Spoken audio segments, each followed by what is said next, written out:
ವಸತಿ ಯೋಜನೆಗೆ ಸಂಬಂಧಪಟ್ಟಂತೆ ಬಹಳಷ್ಟು ವರ್ಷಗಳಿಂದ ನನೆಗುದಿಗೆ ಬಿದ್ದಂತ ಸಂಗತಿಗಳ ಬಗ್ಗೆ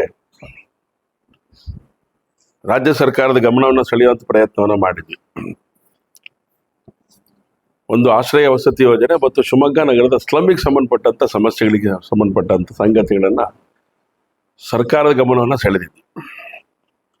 ಒಂದು ವರ್ಷದ ಹಿಂದೆ ಸಂಬಂಧಪಟ್ಟಂತ ಸಚಿವರು ಜಮೀರ್ ಅಹಮದ್ ಅವರನ್ನ ಭೇಟಿ ಮಾಡಿದ್ವಿ. ನಾವು ಅವರನ್ನು ಆಮಂತ್ರಣ ಮಾಡಿದ್ವಿ ಶಿವಮೊಗ್ಗ ನಗರಕ್ಕೆ ಬನ್ನಿ ಅಂತ ಹೇಳಿ. ಬರ್ತೇನೆ ಅನ್ನೋಂಥ ಮಾತನ್ನು ಹೇಳಿದ್ರು. ಆಮೇಲೆ ಮತ್ತೆ ನಮಗೆ ಭೇಟಿ ಮಾಡಿದ್ವಿ. ಸ್ಲಮ್ಮಿಗೆ ಸಂಬಂಧಪಟ್ಟಂತ ಸಂಗತಿಗಳು ಮಾತಾಡಬೇಕಾದ್ರೂ ಕೂಡ ಅವ್ರ ಜೊತೆ ಮೀಟಿಂಗ್ ಮಾಡಿದಾಗಲೂ ಕೂಡ ಖಂಡಿತ ಬರ್ತೀನಣ್ಣ ಅಂತ ಹೇಳಿದ್ದಾರೆ. ನೋಡೋಣ. ಆದರೆ ಒಂದು ಮಾತು ಮುಂದುವರೆದು ನಾನು ಮಾತಾಡಿದ್ದೇನೆ. ಮೊನ್ನೆ ವಿಧಾನಸಭಾ ಅಧಿವೇಶನ ನಡಿಬೇಕಾದ್ರೆ RGHSನ Rajiv Gandhi housing corporation MD, ಸ್ಲಮ್ಮಿಗೆ ಸಂಬಂಧಪಟ್ಟಂತ ಸ್ಲಮ್ ಬೋರ್ಡಿನ ಕಮಿಷನರ್ MD ಇವ್ರ ಜೊತೆಗೆ ಒಂದು ಮೀಟಿಂಗನ್ನು ಮಾಡಿದ್ವಿ. ನಾವು ಮೀಟಿಂಗ್ ಮಾಡಿದಂಥ ಸಂದರ್ಭದಲ್ಲಿ ಅವತ್ತು ನೆನಪು ಮಾಡಿದ್ದೇನೆ, ಶಿವಮೊಗ್ಗ ಯಾಕೋ ಬರೀತಿದ್ರಿ ಅಂತ ಹೀಗೆ ಹೇಳಿದಾಗ, ಇಲ್ಲ ನಾನು ಖಂಡಿತ ಬರ್ತೇನೆ, ಬಂದು ಉಳಿದಂಥ ಸಂಗತಿಗಳು ಏನು ಮಾಡಬೇಕು ಮಾಡ್ಕೊಡ್ತೇನೆ ಅಂತ ಮಾತನ್ನು ಹೇಳೋದು.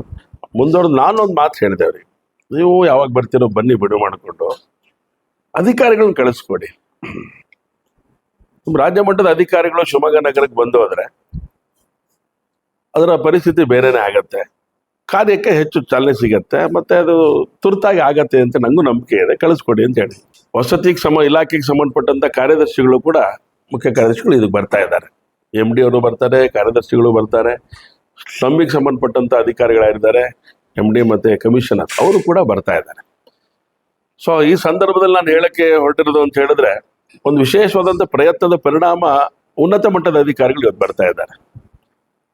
ಉನ್ನತ ಮಟ್ಟದ ಅಧಿಕಾರಿಗಳು ಬಂದಾಗ ಅದಕ್ಕೆ ಬೇಕಾಗಿರುವಂಥ ಅನೇಕ ಸಂಗತಿಗಳನ್ನ ಜೋಡಿಸೋ ಕೆಲಸ ನಾವು ಮಾಡಿದ್ದೇವೆ.